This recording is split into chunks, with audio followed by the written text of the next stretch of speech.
Hello students, welcome in my channel way to become expert in Sanskrit. देखिए, आज की इस वीडियो में मैं आपको हिंदी में भावार्थ किस प्रकार से लिखते हैं, प्रसंग, संदर्भ ये किस प्रकार से लिखते हैं। कुछ स्टूडेंट्स की रिक्वायरमेंट आई है कि मैम हमको 8th क्लास में भी किस प्रकार से भावार्थ लिखे, कैसे जो है क्या क्या स्टेप वाइज क्या क्या लिखना चाहिए और किस प्रकार से हम बोर्ड एग्जाम में अच्छे मार्क्स प्राप्त कर सकते हैं, ये सब आप हमको बताइए। देखिए, आपकी रिक्वायरमेंट के अनुसार मैं आपको बताती हूँ कि हिंदी में भावार्थ किस प्रकार से लिखते हैं। तो देखिए, चाहे भावार्थ पूछा जाए चाहे व्याख्या पूछी जाए, सबसे पहले ये तरीका होता है कि हमको ये बताना चाहिए कि ये कहाँ से लिया गया है, पुस्तक का नाम क्या है, राइटर का नाम क्या है, लेसन का नाम क्या है। ये सब चीज़ें हमारे लिए बतानी ज़रूरी हो जाती है। तो देखिए, मैं आपको भावार्थ लिखने की या व्याख्या पूछी जाए या फिर भावार्थ पूछी जाए उसके स्टेप बताती हूँ। सबसे पहले हमारा स्टेप होता है, सबसे पहले हम बताएंगे संदर्भ। क्या बताएंगे? संदर्भ। ठीक है। सेकंड होता है प्रसंग। थर्ड उसका अर्थ। फोर्थ व्याख्या या भावार्थ। भावार्थ पूछा है तो भावार्थ और व्याख्या पूछिए तो व्याख्या। और फिफ्थ बताएंगे हम इसकी व्याकरणात्मक टिप्पणी।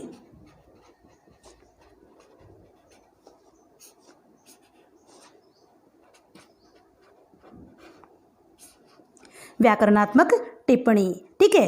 अब देखिए कि संदर्भ, प्रसंग, अर्थ ये कैसे लिखेंगे। संदर्भ में हमको ये बताना है कि कौन सी पुस्तक से लिया गया है, किसके द्वारा लिखा गया है। देखिए, स्टार्टिंग में जब हमारा संदर्भ अगर इंप्रेसिव होता है तो एग्जामिनर जो है हमको अच्छे मार्क्स देते हैं। कहने का मतलब हमारी लैंग्वेज इंप्रेसिव होना बहुत जरूरी है। हमने एक एक लाइन में जैसे अलग अलग लिखने हैं, या इस पुस्तक से लिया गया है, इसके लेखक ये है, इसका पाठ का नाम ये है, तो वो लैंग्वेज जो अच्छी नहीं होती, इंप्रेसिव नहीं होती है और उसमें एग्जामिनर मार्क्स देने में हिचकिचाते हैं। ठीक है। अब लैंग्वेज को किस प्रकार से इंप्रेसिव बनाया जाए ताकि एग्जामिनर अच्छे से मार्क्स दे सके, उसके लिए देखिए हम एक ही सेंटेंस में पूरा संदर्भ कंप्लीट कर देंगे। ये होती है अपने लिखने की कला। देखिए, सबसे पहले संदर्भ कैसे लिखेंगे। अच्छा, चाहे ये 8th क्लास हो चाहे 10th क्लास हो, सभी में उसी प्रकार से लिखा जाता है। देखिए, लिखते समय ध्यान रहे, संदर्भ लिख दिया, उसके बाद हमने एरो लगा दिया और इस लाइन को हम बिल्कुल छोड़ देंगे क्योंकि एग्जामिनर को दिखाना है कि हम संदर्भ लिख रहे हैं। ठीक है। अब यहाँ से स्टार्ट करेंगे और फिर क्या लिखेंगे, प्रस्तुत श्लोक, क्योंकि हमारे संस्कृत में श्लोक होते हैं, या फिर अगर पद्यांश है तो पद्यांश लिख देंगे। प्रस्तुत श्लोक हमारी संस्कृत की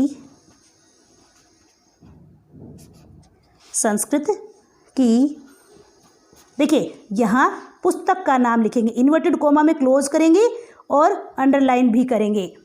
ठीक है। 8th के तो रुचिरा और 10th के तो स्पंदना। ठीक है। प्रस्तुत श्लोक हमारी संस्कृत की रुचिरा, 8th क्लास है तो रुचिरा नामक पाठ्य पुस्तक में संकलित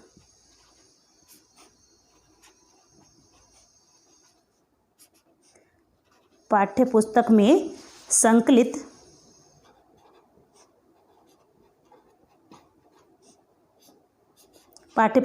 में संकलित खालिस्तान द्वारा रचित खालिस्तान नामक पाठ से उद्धृत है। देखिए, प्रस्तुत श्लोक हमारी संस्कृत की अगर 10th में है तो स्पंदना, 8th में है तो रुचिरा, यानी यहाँ पर पुस्तक का नाम आएगा। क्या आएगा यहाँ पर? पुस्तक का नाम। आप जिस भी पुस्तक से है, जैसे यहाँ पर क्या लिखेंगे, पुस्तक का नाम क्या लिखेंगे यहाँ पर? पुस्तक का नाम लिखेंगे। ठीक है। रुचिरा 8th क्लास के लिए रुचिरा नामक पाठ्य पुस्तक में संकलित। ठीक है। यहाँ कवि का नाम, किसका नाम? कवि का नाम। क्या लिखेंगे यहाँ पर? कवि का नाम लिखेंगे, जिसमें हम अंडरलाइन भी करेंगे और इन्वर्टेड कोमा में भी क्लोज करेंगे। ध्यान रहे, द्वारा रचित खालिस्तान नामक पाठ, यहाँ पाठ का नाम, यहाँ क्या लिखेंगे हम? पाठ का नाम।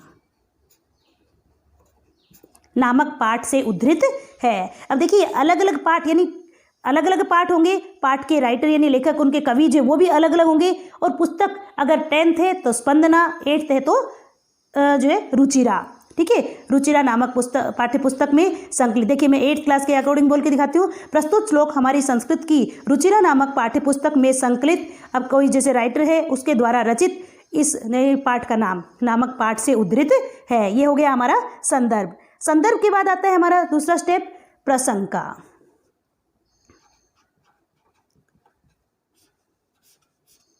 देखिए प्रसंग में भी सेम स्टेप होगा। यहाँ ये लाइन छोड़ देंगे, नीचे वाली लाइन से शुरू करेंगे। प्रसंग में हमें बताना है कि क्या प्रसंग चल रहा है, उस श्लोक के अंदर किसके बारे में वर्णन हो रहा है। तो देखिए यहाँ पर लिखेंगे हम प्रस्तुत श्लोक में कवि किसके बारे में, देखिए यहाँ पर हम लिखेंगे इसके विषय में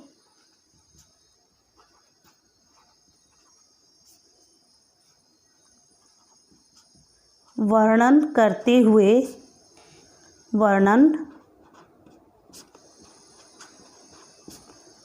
हुए कहते हैं कि,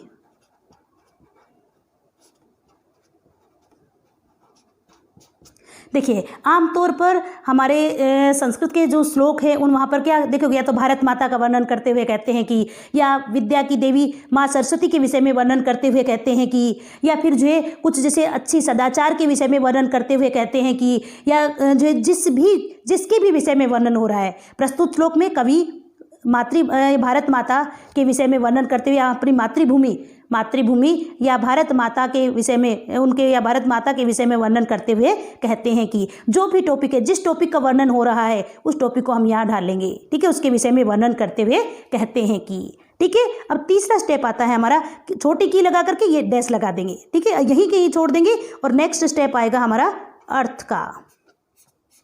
क्या आएगा? अर्थ का। ठीक है, अब अर्थ हम जब लिखेंगे तो ये ध्यान रहे हमको पर्टिकुलर श्लोक का जो मीनिंग है उसको वैसे की वैसे ही लिखना है, उस श्लोक का मीनिंग ही लिखना है अपने को।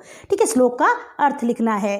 ठीक है, अर्थ के बाद नेक्स्ट स्टेप आता है हमारा व्याख्या का, व्याख्या या भावार्थ। अब आपने प्रश्न पूछा था मुझसे कि मैम व्याख्या या भावार्थ को हम थोड़ा बड़ा करके कैसे लिखें, तो देखिए जब आप भारत माता का वर्णन कर रहे हैं तो आप भारत माता का ही वर्णन करें, भारत भूमि का वर्णन कर रहे हैं तो भारत भूमि का ही वर्णन करें, सरस्वती माता का वर्णन कर रहे हैं तो आपको सरस्वती माता के बारे में ही लिखना है।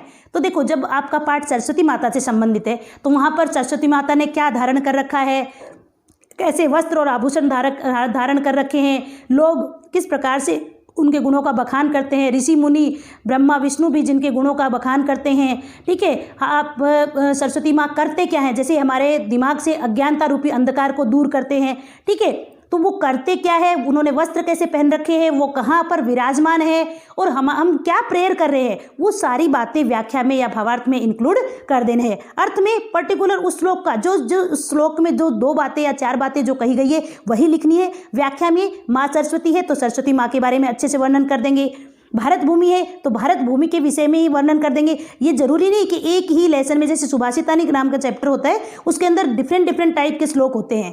ठीक है, तो अगर वहाँ पर परोपकार के बारे में बताया तो परोपकार के विषय में ही वर्णन करके लिखना है। ऐसा नहीं है कि दूसरा एक और श्लोक आ गया वो जो है मित्र के बारे में, तो मित्र वाला हम उसके अंदर डाल रहे हैं परोपकार। हाँ, अगर उससे रिलेटेड करके अगर हम डाल रहे हैं तो हम डाल सकते हैं, अदरवाइज दूसरा टॉपिक उसके अंदर इंक्लूड नहीं करना है उस बात को। यानी अगर उससे रिलेटेड 2 श्लोक है, 3 श्लोक है अगर अपने चैप्टर में, तो उससे संबंधित वो सारी बातें डाल सकते हैं।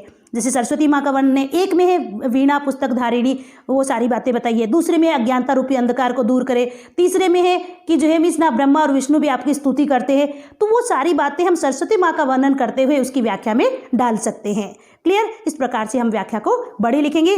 व्याख्या के बाद हमारी आती है व्याकरणात्मक टिप्पणी।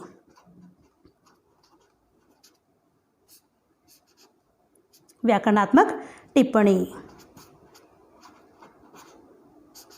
देखिए व्याकरणात्मक टिप्पणी में क्या होता है कि आप को अगर कोई क्वेश्चन जैसे समास से संबंधित, इधर देखिए ध्यान से, समास से संबंधित कोई क्वेश्चन मिल गया, ठीक है, कारक से संबंधित, जैसे कारक विभक्ति के आपने रूल्स पढ़े, नियम पढ़े हैं, जैसे सह के योग में तृतीय विभक्ति का प्रयोग होगा, सह, साकम, सार्धम, समम, ठीक है। आपको पता चल गया कहीं अभित, परित, समया, निक्षा इनके योग में द्वितीय का प्रयोग होता है, ठीक है। आपको पता है कि अंतरा, अंतरेण के योग में द्वितीय का प्रयोग होता है, पुरोह, ठीक है, इनके साथ साथ जो है ऊपरी, इनके योग में षष्ठी का प्रयोग होता है। कोई पर्टिकुलर नमः के योग में चतुर्थी का प्रयोग होता है। तो अगर कोई पर्टिकुलर वर्ड आपको मिल रहा है और उसकी वजह से वहाँ पर विभक्ति का प्रयोग हो रहा है तो वो कारक के नियम आप लिख देंगे, जैसे सह शब्द से योगे तृतीय विभक्ति भवति, ठीक है। समास है तो समास का विग्रह करके समास का नाम दे सकते हैं। तीसरी बात आती है फिर प्रत्यय। अगर कहीं पर जो है प्रत्यय दे रखा है, जैसे कर्तव्य दे रखा है, तो आप कर्तव्य लिख करके डैश लगा करके आप लिख दो क्री प्लस तव्यत, इस प्रकार से प्रत्यय बता दोगे, ठीक है। फिर फोर्थ स्टेप आता है कि जो है अगर कुछ भी नहीं आ रहा है आपको, शब्द रूप तो पता ही होंगे, यानी कौन सी विभक्ति है, कौन सा वचन है, ठीक है। फिर उसके बाद आप धातु, यानी जो है कोई जैसे धातु बता सकते हो, उसमें कौन सा लकार है, कौन से धातु है, कौन सा वचन है, कौन सा पुरुष है, ये बता सकते हो, ठीक है। उसके बाद कोई अव्यय शब्द है, कोई अव्यय शब्द है। इस प्रकार से आपको मिनिमम चार और मैक्सिमम जितनी आप लिख सकते हो, उसमें वर्ड्स जितने आपको मिलते हैं उतनी आप व्याकरणात्मक टिप्पणी लिख सकते हैं, ठीक है। तो और उसके बाद जो है हमारी हो जाती है कंप्लीट व्याख्या। तो देखिए इस प्रकार से हमारे ये सारे स्टेप कंप्लीट हो जाते हैं, चाहे आप 8th क्लास में हैं, चाहे आप 10th क्लास में हैं। अगर आप इस प्रकार से व्याख्या करोगे तो एग्जामिनर आपको पूरे में से पूरे मार्क्स देंगे।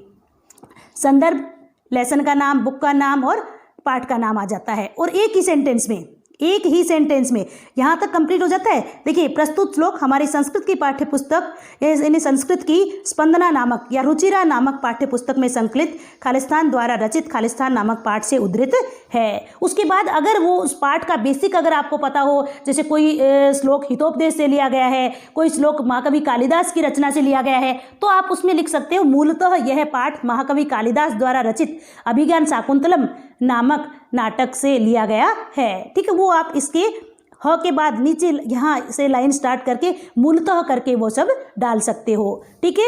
सेकंड स्टेप प्रसंग, थर्ड अर्थ, फोर्थ व्याख्या और फिफ्थ व्याकरणात्मक टिप्पणी, जिसमें आपको समास, कारक, प्रत्यय, शब्दरूप, धातु और अव्यय ये सारे इंक्लूड करने हैं। तो देखिए आपकी रिक्वायरमेंट के अकॉर्डिंग मैंने 8th क्लास और 10th क्लास दोनों के लिए ही ये मैंने आपको व्याख्या बता दी है। अब आपको क्या करना है कि अगर कोई पर्टिकुलर किसी लेसन की पर्टिकुलर व्याख्या पूछनी है तो उसके लिए आप कमेंट बॉक्स में लिखें, ताकि मैं आपको उस पर्टिकुलर श्लोक की व्याख्या जो है उसमें करके जो है वीडियो में डाल दूँ, ताकि आप उसको अच्छी प्रकार से देख सकें और वो आपके लिए हेल्पफुल हो सके। यदि वीडियो पसंद आई हो तो लाइक ज़रूर करें। चैनल अगर अभी तक सब्सक्राइब नहीं किया है तो चैनल सब्सक्राइब करें, ताकि आने वाली वीडियो आपको आसानी से मिल सके। वीडियो देखने के लिए आपका बहुत बहुत धन्यवाद।